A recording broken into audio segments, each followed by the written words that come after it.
Bom dia, gente. Estão ouvindo direito?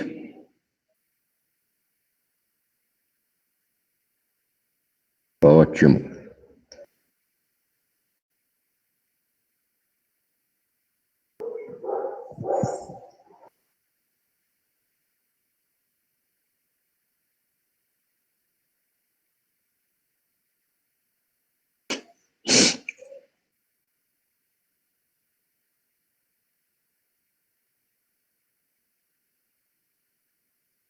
Muito bem, então nós vamos começar a falar um pouco sobre algumas das doenças de fundo alérgico. E a primeira que a gente vai falar é, sem dúvida, a mais comum de todas, que é a rinite alérgica, certo? Então, começaríamos.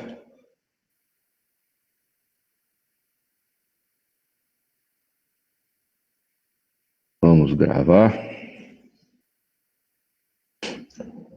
E está aí.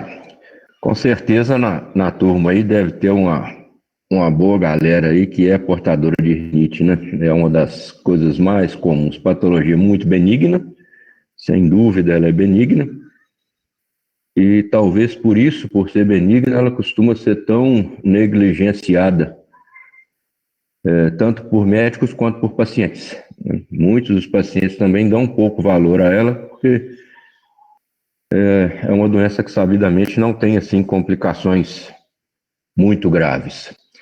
Mas existem sim alguns incômodos que podem, com o passar do tempo, repercutir negativamente na vida das pessoas, principalmente se a criança for mal conduzida. Se as manifestações começarem muito cedo, ainda na primeira infância, e a doença não for adequadamente controlada, pode haver repercussões, sim, sobre o desenvolvimento, inclusive desenvolvimento físico, crânio-facial da criança.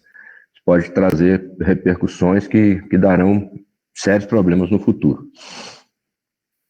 Então, a gente vai conceituar aqui a nossa rinite alérgica como um complexo de sintomas, né, que é classicamente composto assim por crises de espirro, por coceira, tanto pode ser no nariz, no olho, na garganta, no céu da boca, associado com obstrução nasal e coriza e ou rinorreia, né? Então, esse quarteto aí é um quarteto clássico. Crise de espirro, prurido, rinorreia e nariz entupido. Isso é o clássico que compõe a rinite alérgica. Muito frequentemente, ela evolui assim na sequência com gotejamento pós-nasal, porque é muito a evolução associada à sinusite. Esse gotejamento pós-nasal nada mais é do que a secreção que, não podendo ser eliminada pelo nariz, porque o nariz está muito entupido, ela vai escorrer e pingar por trás pela nasofaringe, podendo inclusive gotejar sobre traqueia, brônquio e produzir a síndrome sino-bronquial.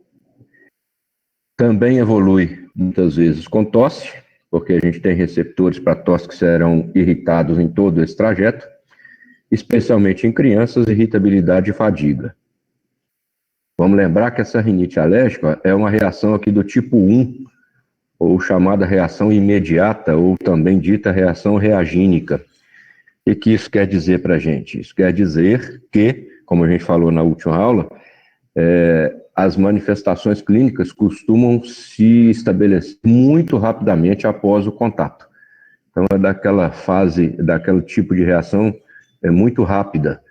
Então, o indivíduo sabe que imediatamente após o contato com um alérgeno, muitas vezes poeira doméstica, ele sabe que questão de poucos segundos ou poucos minutos, as manifestações clínicas já surgem.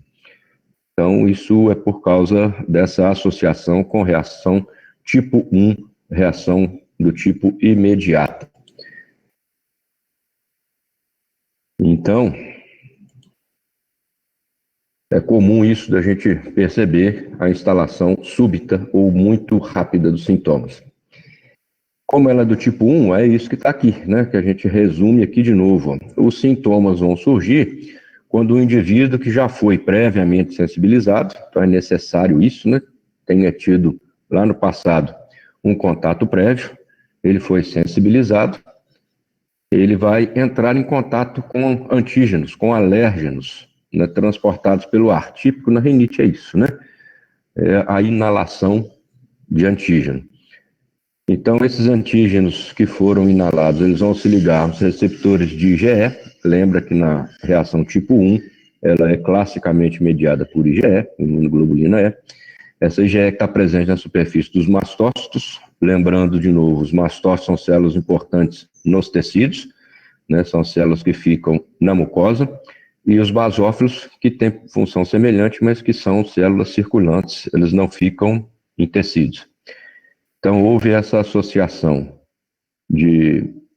essa ligação de antígenos, receptores de IgE, presente na superfície de mastócito, que já estão na mucosa. Além dos basófilos circulantes, isso vai determinar a degranulação dos lisossomos.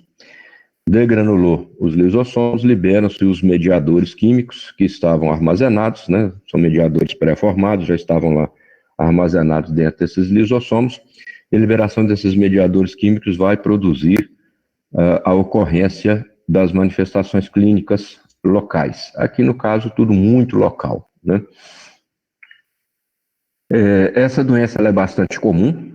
Tá? Essas estatísticas aqui, gente, elas são estatísticas norte-americanas, tá? Mas talvez no Brasil seja até um pouco pior. Por que que a gente comenta isso? Porque nos Estados Unidos a gente tem um tipo de rinite que é diferente da nossa brasileira. Lá, nos países de clima temperado, predomina mais uma rinite sazonal. Veja, aquela rinite que tem assim, uma época do ano mais comum, a época da primavera, no inverno, que é uma época mais fácil de ter contato com o antígeno que predomina lá. Aqui no Brasil, predomina um outro tipo de rinite, que a gente vai falar um pouco mais, que é a rinite perene, que pode produzir sintomas ao longo de todo o ano. Então, é de se esperar que no Brasil a gente tenha, assim, até mais casos, como tem ao longo de todo o ano, do que nos Estados Unidos.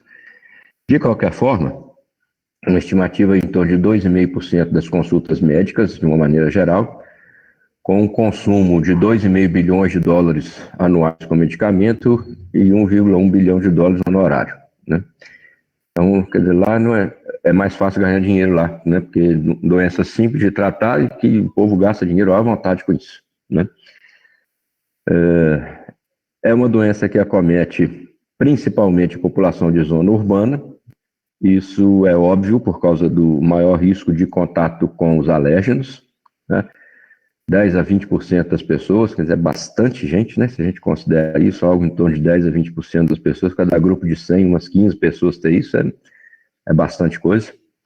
E isso lá nos Estados Unidos, ó, provoca perda de 6 milhões de dias de trabalho por ano.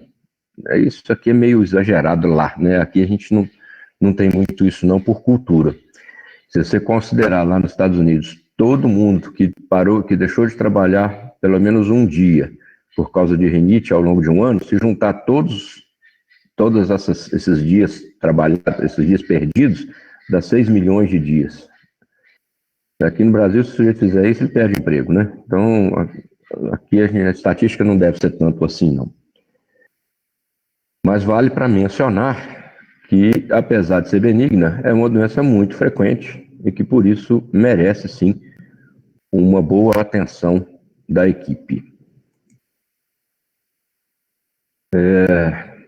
Não tem novidade a respeito de clínica, né? Além daquele quarteto clássico que a gente citou, que são os típicos, a gente vai encontrar outras manifestações que são decorrentes, inclusive, dos primeiros, né? Se a gente avaliar direitinho a mucosa nasal desse paciente, a gente vai ver que essa mucosa é demasiada.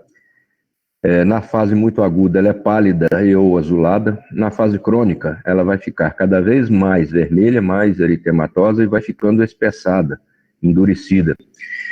Isso é sinal de que esse indivíduo não faz controle adequado da sua patologia e que está evoluindo com cronificação, com manifestações de mais difícil controle. Tá? Quanto mais o nariz entupir, quanto pior for a obstrução nasal, mais a rinorreia, o nariz escorrendo, vai ser substituído por gotejamento posterior.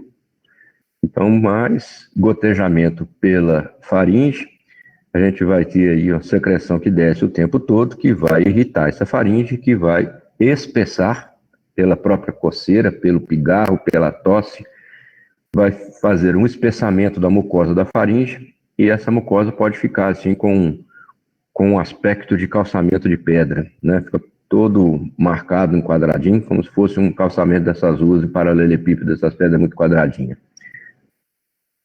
Se for feita uma coloração dessa secreção nasofaríngea, a gente vai encontrar, sem dúvida, o predomínio de eosinófilo, né? Como nós comentamos, é a célula predominante na gênese dessa doença.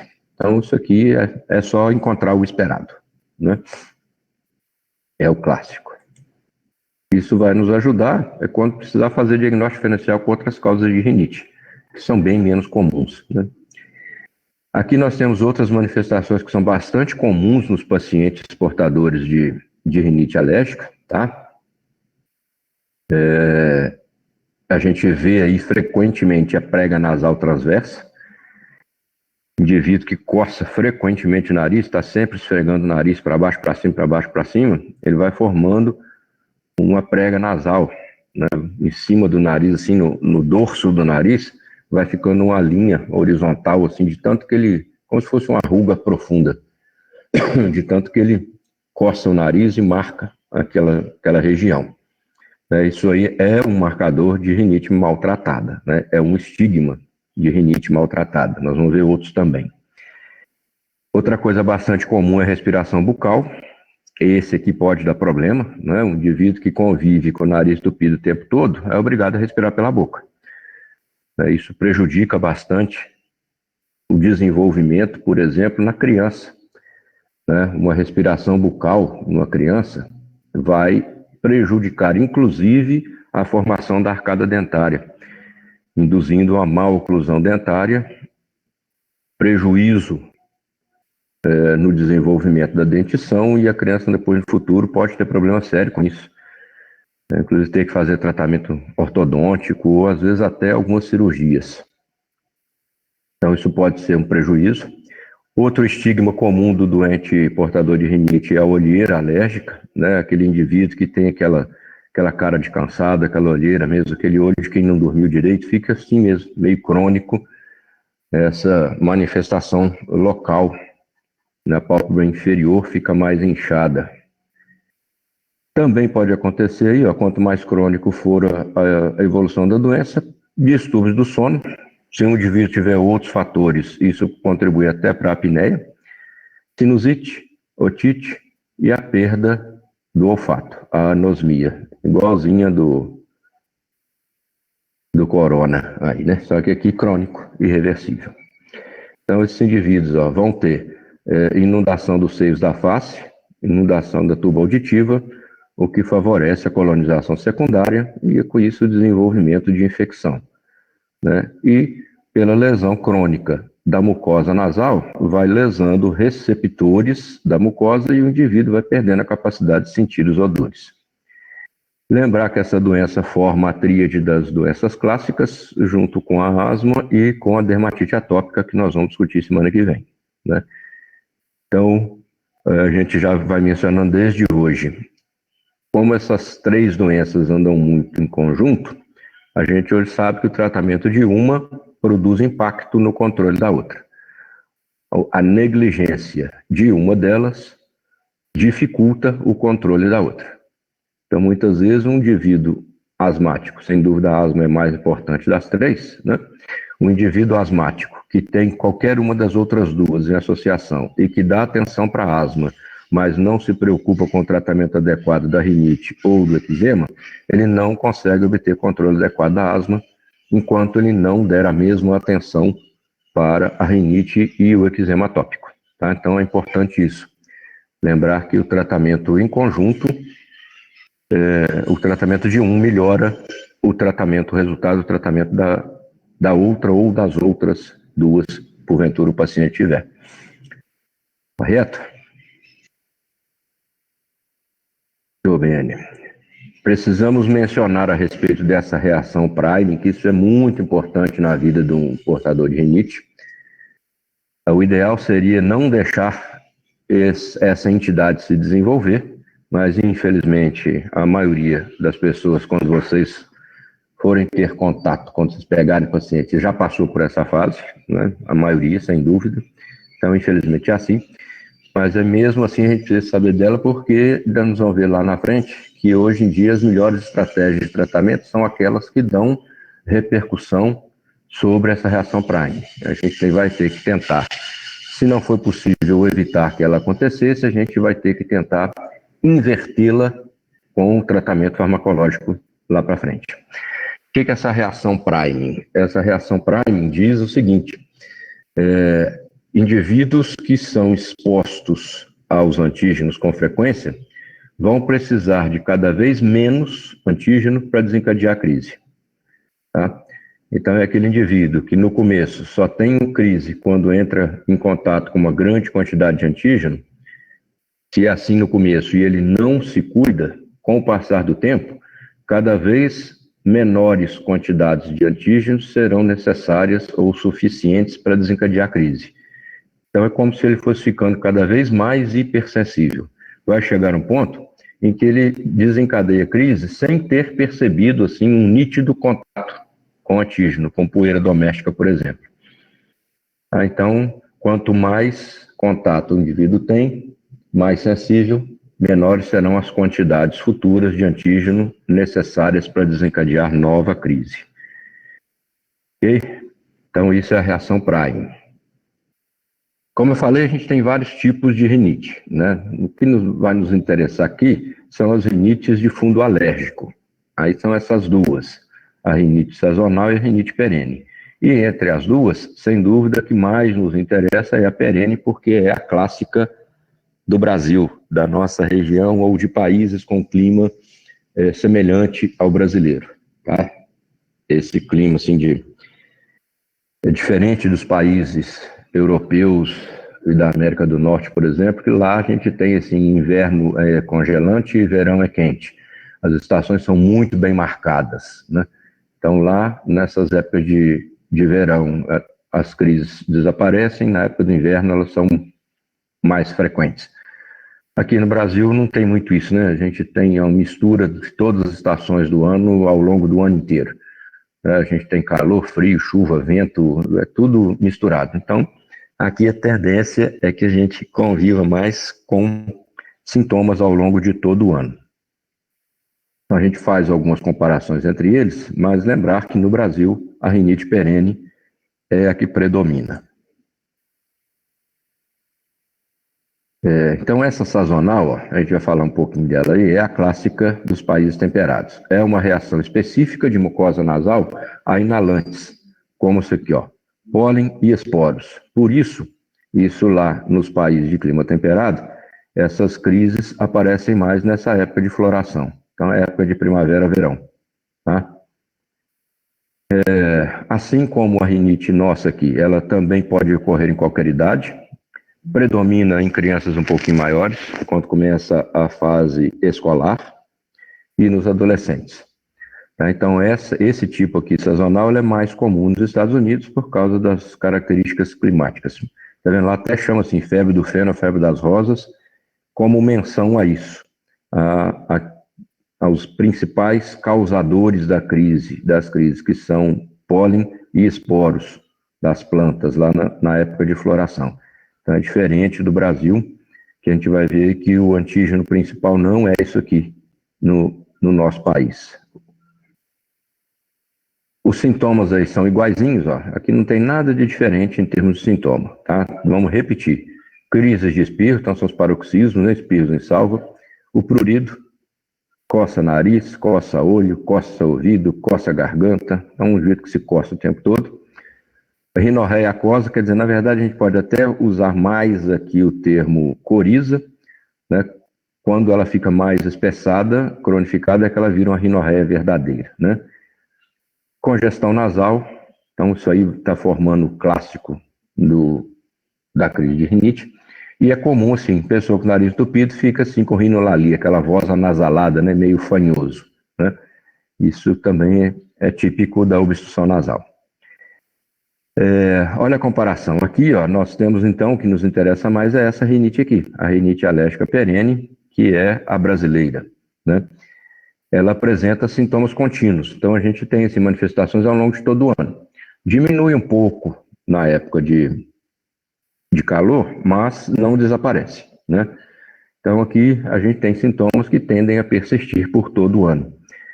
Às vezes gera sintomas assim, mais intensos nos meses frios, e isso é por causa do nosso antígeno. Olha só, quem é a causa principal? São alérgenos inalados da poeira domiciliar, certo? Então o que acontece aqui nessa situação? Por que às vezes em época de mês frio a gente pode ter mais? É por causa da clausura, né? Na época de frio as pessoas se fecham mais, os ambientes ficam mais fechados, menos arejados, então é mais fácil de acumular poeira. Inclusive, é a época que usa roupa que estava muito guardada, que teve a possibilidade de acumular esses alérgenos que serão inalados. Então, nessas épocas de mês frio, aumenta um pouco mais a intensidade por conta da maior exposição a esses antígenos da poeira domiciliar, tá? Mas isso acontecerá ao longo de todo o ano, porque poeira tem o ano todo. Além da poeira domiciliar, que é a principal, a gente vai ter outras causas também. Vão se tornando cada vez mais frequentes esses aqui, ó, os poluentes industriais no meio ambiente das grandes cidades, né? Detergente, derivado de lã, perfume, e também, ó, existe essa relação com leite de vaca. Existem sim crianças que têm alergia a leite de vaca, alergia verdadeira. E pode dar manifestações, inclusive, na asma, na dermatite atópica e aqui também na rinite alérgica, tá? Mas não são as causas principais. De novo, o quarteto de sintomas, tá aqui, né? Coça, escorre, espirra e entope. Essa é a sequenciazinha clássica que a gente vai ter sempre, né? Coça, escorre, espirra e nariz entope. Sintoma guia, a gente considera o prurido. É ele que começa a incomodar. A pessoa começou a sentir que o nariz está coçando, ela já sabe. Está começando a minha crise. Então, ele é o sintoma guia. Esse prurido pode ser assim, tão frequente e tão intenso a ponto de gerar assim, as escoriações no lábio superior. Pessoas que se irritam tanto com coceira, que esfrega tanto, até o nariz sangrar, né? E que machuca. Vai machucando o nariz, machuca o lábio superior e provoca sangramento nasal. Às vezes a gente vê aí a epistaxe noturna, isso é bastante frequente. Pessoa que deita, dorme e quando acorda de manhã encontra mancha de sangue no travesseiro. Ela percebe, meu nariz sangrou de noite. Provavelmente coçou tanto durante a noite, meio sonolento, sangrou, e tanto que coça, e a pessoa às vezes nem viu. A gente considera aí a saudação alérgica como patognomônica, é ela que produz aquela prega dorsal que a gente falou. Essa saudação alérgica, né, é uma menção que se faz aí a esse hábito de ficar toda hora coçando o nariz. Como o nariz escorre e coça, a pessoa vai com a mãozão assim de baixo para cima, né, e esfrega o nariz de baixo para cima, levando a mão até lá na cabeça, né? Fica levantando a mão assim. Então, passa a palma da mão de baixo para cima, como se estivesse cumprimentando alguém, né? Como se fosse dar tchau para alguém. Então, esse movimento é chamado de saudação alérgica, é típico mesmo de quem tem coceira, prurido nasal crônico. Além de ser esse sintoma aí que pode até machucar e produzir epistaxe, é ele que faz a marquinha, aquela prega nasal transversa que fica lá como estigma do indivíduo atópico.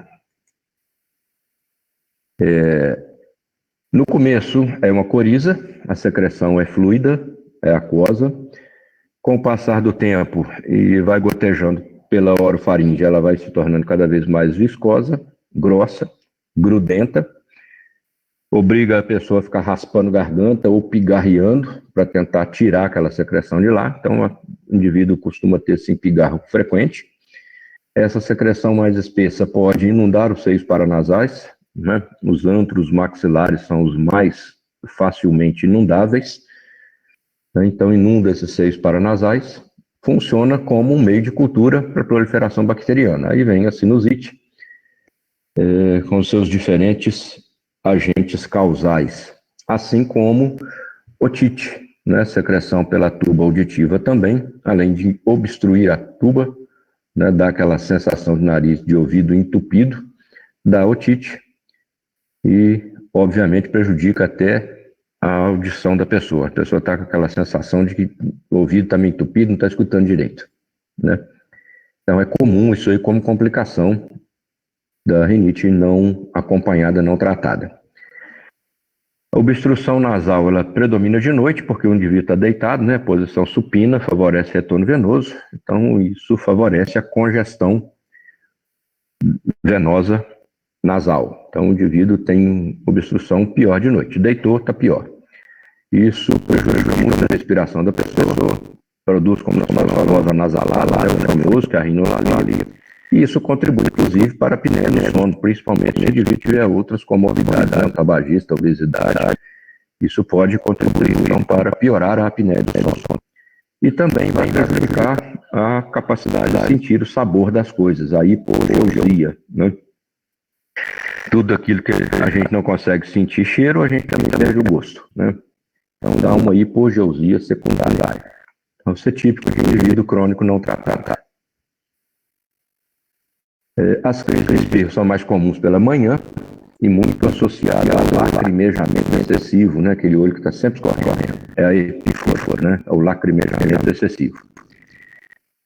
Quanto mais cedo a doença surgir, mais fácil é desenvolver o face adenoidiano. A gente encontra crianças e adolescentes, aquela cara assim, o face adenoidiano é típico assim, um indivíduo que tem olheira constantemente, tem cara de sono, que tem lábio fechado, a boca sempre entreaberta, a língua sempre um pouco protrusa. Isso é típico de quem tem atrofia de adenoide, né? Daquela obstrução da nasofaringe crônica, né?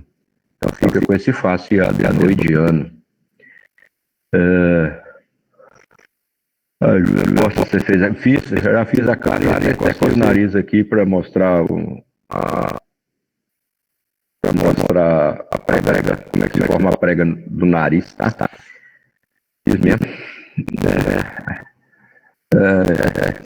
Outras coisas que a gente pode encontrar nesses indivíduos, se a gente colocar lá um rinoscópio, né, tipo uma tesourinha assim que abre o nariz da pessoa e joga uma luzinha lá dentro, a gente vai ver o edema da mucosa, a gente vai ver hipertrofia de corneto, a gente vai ver acúmulo de muco e até a formação de pólipos nasais. Isso aí é a alegria dos otorrinos, né? O otorrino adora quando encontra isso aí, porque eles botam todo mundo no bloco cirúrgico, opera todo mundo que tem isso aí, né? Muitas vezes precisa mesmo, né? Fala que hipertrofia de corneto, o sujeito não consegue desinchar mais esse nariz por dentro, aí acaba tendo que fazer a cirurgia na famosa turbinectomia, né? Além das polipectomias, o pólipo de Killian. Então, muitos desses pacientes precisam mesmo de recorrer a tratamento cirúrgico porque não fizeram o controle em tempo adequado. O que mais que a gente deve investigar? Desvio de septo, muito comum nessas pessoas. Desvio de septo é bem mais frequente em interrinite do que na população geral. Muitas vezes consequência cerebral. Outro estigma clássico aí, ó, a dupla linha de Danny Morgan. Né, todo mundo acho que já conhece ela, né? Um estigma dos indivíduos atópicos. É aquela assim, dupla linha que fica assim, ó, nítida na pálpebra inferior. Você olha a pálpebra inferior da pessoa, você encontra assim, duas linhas meio paralelas, embaixo bem reforçadas. É estigma atópico. É para o indivíduo que tem rinite, tem asma e tem dermatite, tá? E muitas vezes o enfaixamento malário. Isso aí é um problema mais sério. Eu disse com vocês, em crianças que não são bem acompanhadas, essas crises de rinite, elas podem prejudicar o desenvolvimento crânio-facial. Então, os ossos malares não se desenvolvem adequadamente, o indivíduo fica com achatamento desses ossos, prejudica a formação da arcada dentária, principalmente a superior, com prejuízo na formação do palato, tá? O palato fica, às vezes, mais profundo, meio palato em ogiva, e isso pode prejudicar muito o desenvolvimento da fala, na respiração, inclusive prejudicar a atividade física da criança no futuro, pode exigir tratamento ortodôntico, algumas vezes até cirúrgico mesmo, craniofacial. Então, é bom tomar cuidado com isso.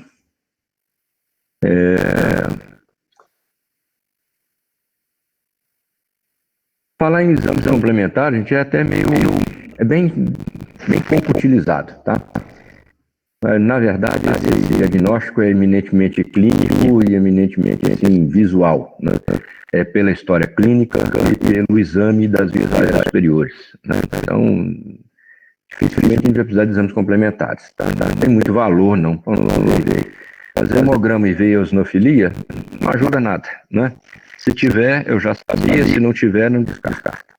Níveis séricos de IgE também não ajuda nada, tá? Não é importante que a gente encontre isso especificamente para rinite. A gente pode encontrar níveis elevados de IgE, mostrando que esse nível tem essas tendências atópicas. E isso pode estar presente ao longo de todo o ano, mas pode estar reduzido ou normal em determinadas épocas fora de crise. Então tem grandes valores também, até porque não são específicos para rinite. Qualquer uma das outras duas entidades que nós falamos, inclusive das parasitoses, pode fazer o indivíduo ter uma IgE elevada, tá? E algumas vezes o exame da secreção nasal, isso pode ter algum valor, né, a gente identificar o predomínio de eosinófilo, quando existe suspeita de que a rinite pode ser produzida por outras doenças que não a fundo alérgica, né, como rinite vasomotora, rinite por outras agressões. E aí a gente não encontraria IgE, eosinófilo, perdão, a gente não encontraria eosinófilo nessa secreção. Vai ser bem moderado, bem questionável, muito específico para essas situações assim atípicas. Considera-se como principal exame os testes cutâneos com alérgenos. Isso é típico assim dos alergistas mesmo, né? Porque é a salvação da lava lá para eles, né? Eles usam muito isso. A gente questiona, a gente que é clínico, assim, questiona muito o valor desses testes. Eles ajudam, sim, podem até ajudar, mas talvez assim semelhante ao exame da secreção nasal lá de cima, tá? Por quê? Porque esses testes cutâneos com alérgenos, talvez até alguns de vocês aí já fizeram, né? Isso é muito comum que se faça em crianças e adolescentes. Está tendo crise, tem crise, então tentar descobrir de que é que tem crise. E aí vai lá no alergista, ele faz um monte de punçãozinha no braço da pessoa, né? Injeta-se microdoses por punção na face anterior do braço, do antebraço, e depois manda voltar para fazer leitura e ver quais foram as principais reações, quais os antígenos produziram mais reação. Quase sempre as reações são as mesmas, quase sempre as respostas, os resultados são semelhantes. Então, muitas vezes mostra a hipersensibilidade ao ácaro, a poeira, ao pelo do cachorro, quase sempre assim, aos mesmos que a gente já iria indicar que o paciente evitasse. Então, isso pode ser meio questionável, mas é o que tem, é o que tem. Isso vai servir depois para se estabelecer uma das formas de tratamento. Né? Uma das formas de tratamento dessa rinite é tentar fazer dessensibilização, né? Que é o ganha-pão dos alergistas. É ficar aquelas vacininhas, né? Vai tomando aquelas vacinas, eles vão mudando a quantidade de antígeno, mudando as dosagens ao longo de 6 meses a 2 anos para o indivíduo observar o resultado. Algumas pessoas dão um resultado assim, outras pessoas falam que fizeram aquilo à toa.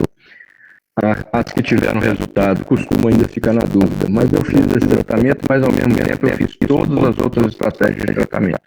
Então a gente fica meio assim sem saber, no final das contas, quando dá resultado, se foi realmente esse esquema de dessensibilização que deu resultado, ou se o tratamento clássico sem isso daria o mesmo resultado final.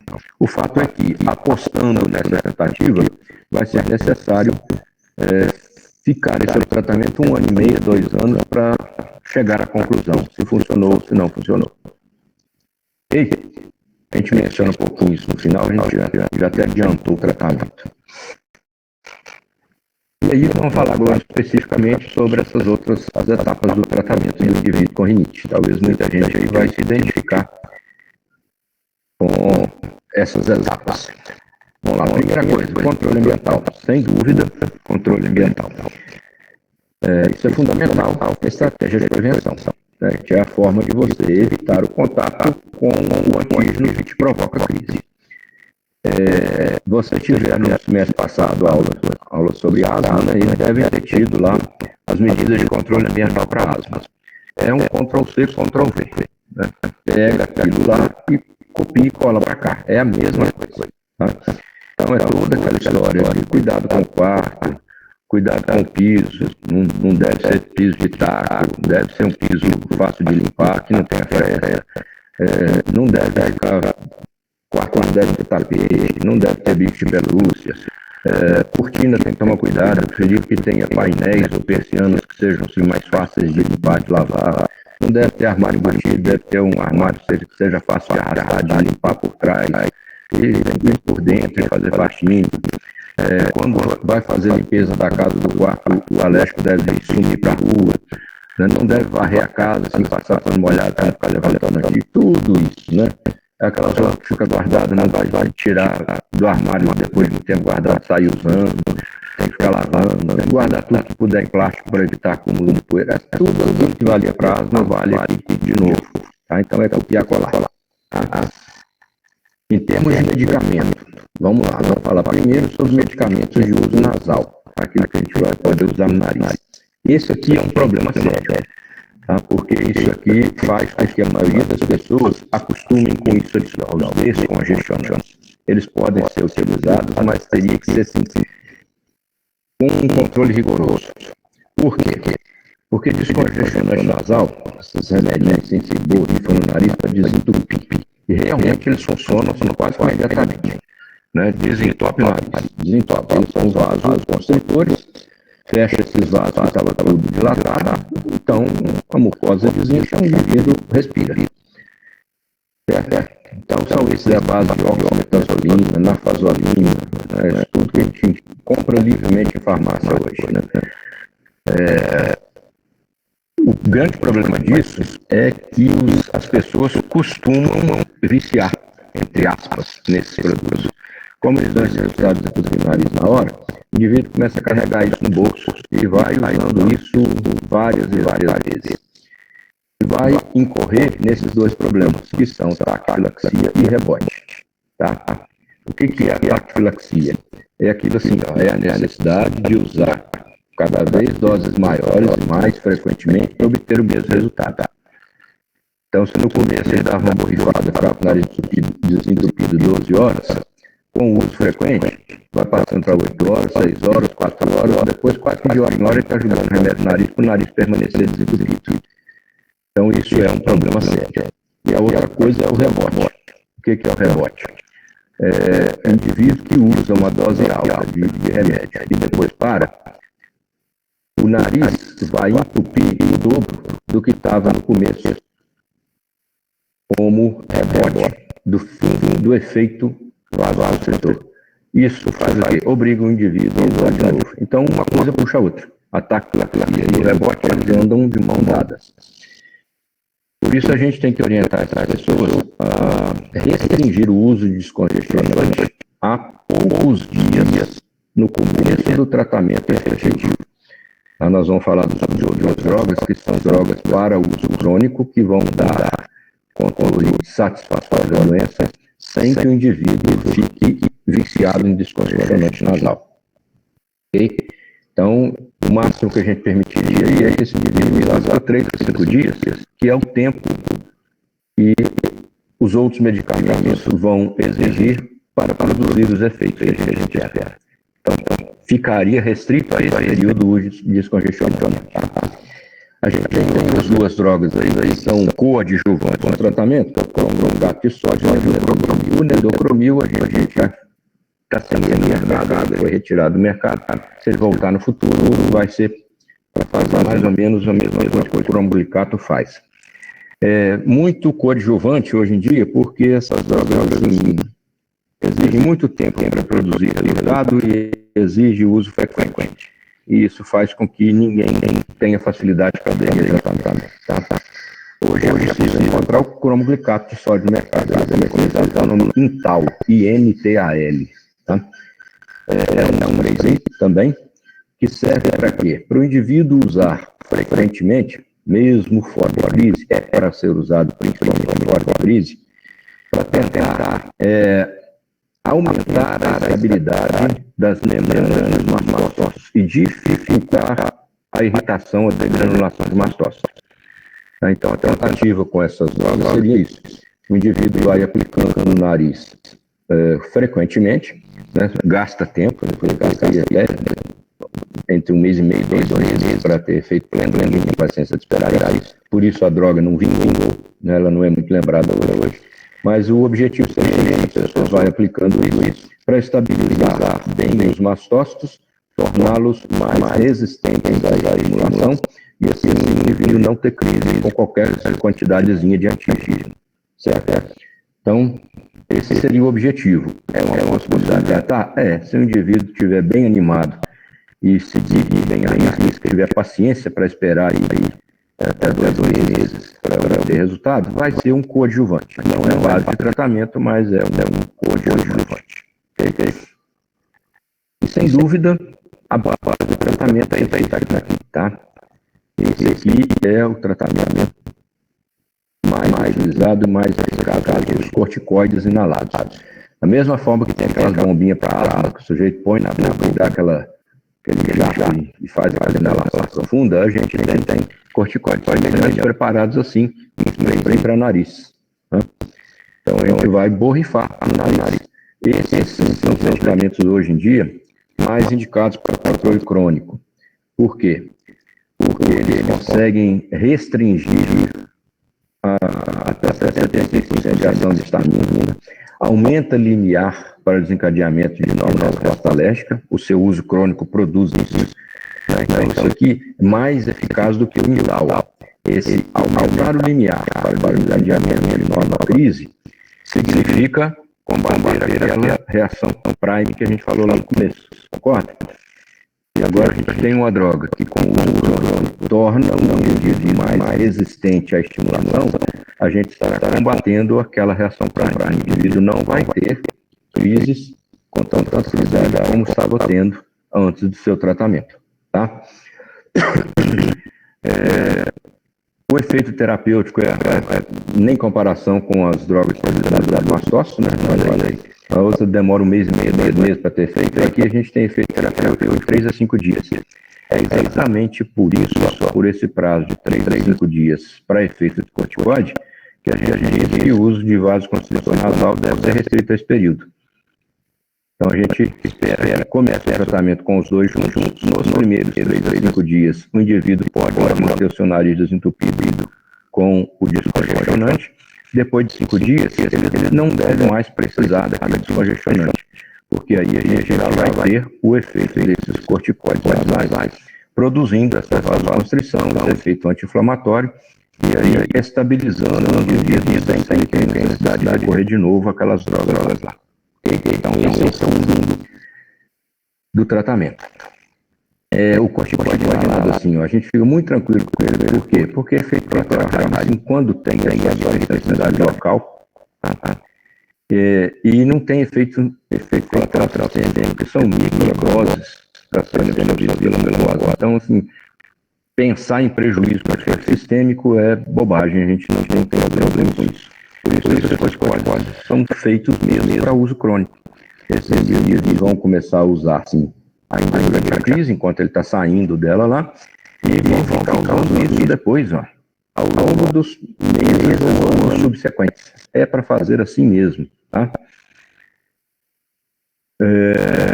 Como nós falamos, o tratamento adequado da rinite diminui a manifestação de asma, então não contribui para o tratamento de uma asma concomitante, se o paciente tiver observação que a gente faz é essa aqui, ó. Cuidado com isso. É necessário limpeza nasal prévia.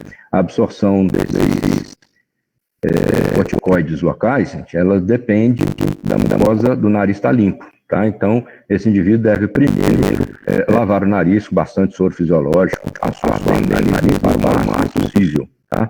Limpar o máximo possível o nariz. E depois, sim, aplicar o corticoide. Aí ele vai funcionar melhor localmente e evitar que a pessoa perca a dose, tá? Então, respondendo aí, consciência sistêmica de corticoide, não, tá? Os efeitos colaterais desses produtos, eles são muito mais, as poucas vezes que acontecem, eles são locais. Então, é muito assim, por causa de algum excipiente, de algum conservante que tem no produto, tá? Então, às vezes, a gente precisa só trocar de produto que o indivíduo vai acelerar bem. Tá? Com a consciência sistêmica de corticoterapia não tem, porque isso aqui tudo é microdose. E a absorção fica restrita à mucosa nasal. Então, a gente não tem, assim, um prejuízo sistêmico com o corticoide assim, não. Tá? Nem em comparação com o corticoide oral. Tá? Então, precisa preparar. Por isso, é estratégia para usar por tempo prolongado mesmo. Tá? O que mais a gente pode fazer com isso aí? Antes de falar desses outros medicamentos aqui de uso oral, a gente menciona também que são úteis os medicamentos de asma, tá? Aqueles inibidores de leucotrieno, como o famoso montelukast, tá? Eles têm sido bastante frequentemente associados ao tratamento da rinite.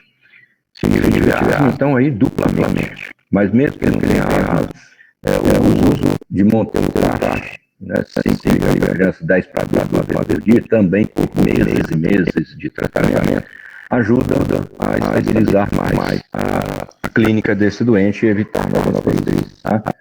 Então, essas também são úteis. Aí para uso oral. Além deles, o que mais? Antistamínicos. A gente às vezes recorre, sim, aos antistamínicos. Os antistamínicos do tipo H1 são os mais comuns, né? São aqueles de primeira geração. A gente fala como a prometazina, a dextroclorfeniramina, esse que está aqui, ó, clorfeniramina ou dextroclorfeniramina, e o hidroxizina. Esses aqui são de primeira geração, são mais antigos, mas eles podem ajudar, sim, no controle das crises desses indivíduos. Obviamente, todos eles aqui dão sono, então não é um problema. Quem menos faz isso é o hidroxizina, né? Então a gente usa bastante hidroxizina para adulto, por conta disso. Às vezes a gente vai recorrer a essas drogas de propósito, como dextroclorfeniramina, né? É o que tem nos postos de saúde, né? É o famoso Paramine. Às vezes a gente quer aproveitar isso mesmo para a criança para ajudar na sessão noturna.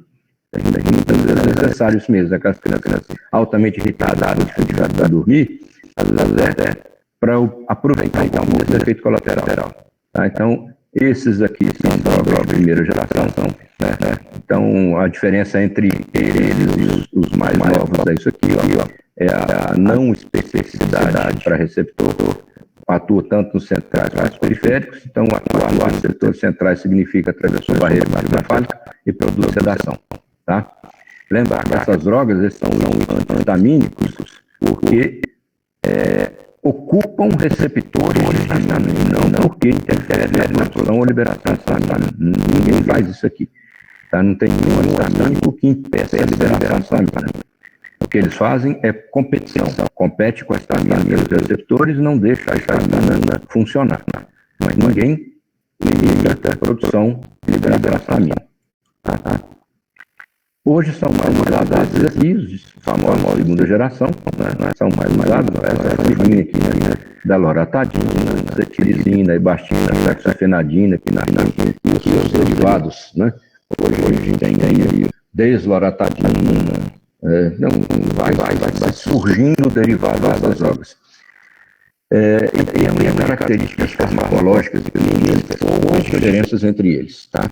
Bem poucas diferenças. Não tem nada assim que te obrigue a escolher um como uma droga extremamente superior às outras. Não. Assim, me falar isso é exagero. O que pode existir aqui em termos de vantagem, talvez, seja isso aqui, ó, a fexofenadina, a que menos apresenta essa famosa interação com álcool. Tá? É a que menos produz, apesar de nenhuma delas serem grandes causadoras de sedação, tá? Nenhuma delas é assim, todas podem produzir um pouquinho, mas nem que se compara com a de primeira, quem menos tem potencial para isso é a fexofenadina. Então, é um Alegra, né? A fexofenadina poderia ser uma escolha, poderia ter um pinguinho de vantagem sobre as outras, se o indivíduo for assim extremamente sensível à sedação, ou se o indivíduo for assim, como quase todos, um frequente usuário de álcool. Tá? Então, ela teria problema com isso, mas via de regra, em termos de clínico, de eficácia clínica, praticamente todos os lugares. Grande vantagem dessas drogas é dose única diária. Tá? Isso é uma grande vantagem. Em casos graves, pode até usar 2 vezes por dia, mas quase sempre são úteis para dose única diária. E eles não produzem essa taquicardia, tá? É uma vantagem, sem dúvida, em relação aos descongestionamentos nasais. Certo? Então, qualquer um deles, se vocês quiserem utilizar, estará bem indicado.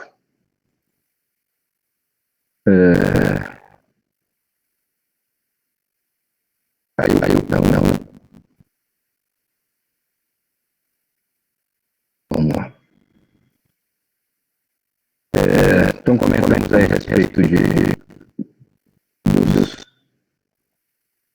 dos mais novos, dos novos aí, que tem tudo perfil semelhante, tá? Não, é tudo marketing da indústria farmacológica, não tem nenhuma desvantagem os derivados dessas drogas, tá? Continua tudo do mesmo jeito. Corticoide sistêmico, a gente não tem sentido a gente ficar usando corticoide sistêmico para tratar uma doença assim, local, contra uma diabética, e vendo estratégias locais para tratamento. Tá? Então, a gente não vai mencionar. Se um dia for necessário para um uso de drogas sistêmicas, vai ser uma dose ou duas doses. Talvez assim, enquanto não conseguir comprar outro remédio. Tá? Uma salvação da lavoura, porque é o único que eu tenho, um agora, mas depois entrar no tratamento adequado. Então, não tem indicação para corticoide sistêmico de maneira geral. Tá? E por fim, eu comentei com vocês lá na hora dos testes alérgicos, a imunoterapia com alérgenos, que aí o que os alergistas mais usam, mais indicam, porque é o interesse próprio deles. Fazer aquilo lá, fez testes alérgicos, identificou, como a gente já sabia, que era poeira doméstica, que era ácaro, que era pelo cachorro, que era dermatofagoides, né? Vai aparecer um monte de nomes de fungo que já estavam todos no mesmo lugar, na poeira doméstica. Né? E aí, propõe esse tratamento, né? Com doses cada vez mais frequentes das linhas injetáveis, vai programando, repetindo isso para tentar induzir uma tolerância higiênica no indivíduo, torná-lo insensível aos poucos, insensível aos antígenos. E aí acreditar que no futuro, quando ele tiver contato com um antígeno próprio, em condições naturais, ele não venha a ter crise, desencadeamento de crise após contato. A estratégia é essa. Algumas pessoas fazem um bom resultado, muita gente faz e não tem bom resultado. O fato é que mesmo que faça a imunoterapia com alergia, a gente não vai abandonar as estratégias de tratamento. Então, de alguma forma, o indivíduo vai fazendo direitinho, sendo assim, disciplinado, o indivíduo vai ter controle das suas doenças. Certo? O ideal, então, gente, é fazer o tratamento, entrar nessa profilaxia, não abandonar nada, para não ter complicações que levam o indivíduo à cirurgia com a otorrina. Então, o uso crônico de corticoide vai ser a base desse tratamento. Se o indivíduo fica meses usando, ele pode até, de vez em quando, tá um período muito longo, não tem crise, você quer tirar logo? Tira, vamos ver, tira 1, 2 meses aí, você não tem mais crise. Ao menor sinal de crise, restabelece o tratamento, depois manutenção do corticoide nasal. Tá? Não dá trabalho, gente, porque basta chegar o indivíduo criar o hábito de à noite, antes de deitar, limpar o nariz, borrifar um jato de um lado, do outro, guardou, deitou e dormiu. Quer dizer, não é um tratamento difícil de fazer. Ok? Então era isso que a gente ia mencionar a respeito da rinite. Se alguém tiver alguma dúvida, pode apresentar aí, que a gente já responde, mas eu acho que isso é muito simples, né? Tem muita queixa aí. Vamos ver os exercícios.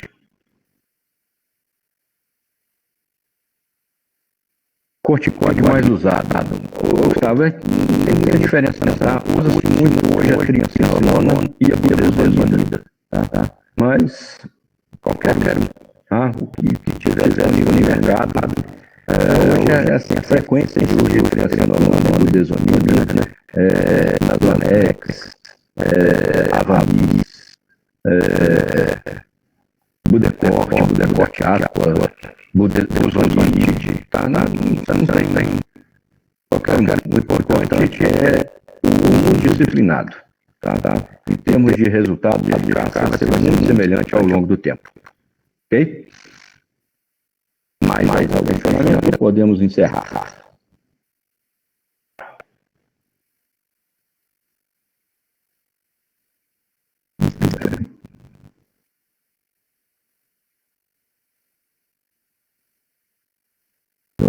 Então tá aí. Na próxima aula nossa, falaremos sobre a terceira das doenças atópicas. Vocês estiveram no passado, hoje foi rinite, e na próxima faremos a menção sobre a dermatite atópica, tá? Ou o eczema atópico, ok? Então, falou, gente. Então, vamos até a próxima.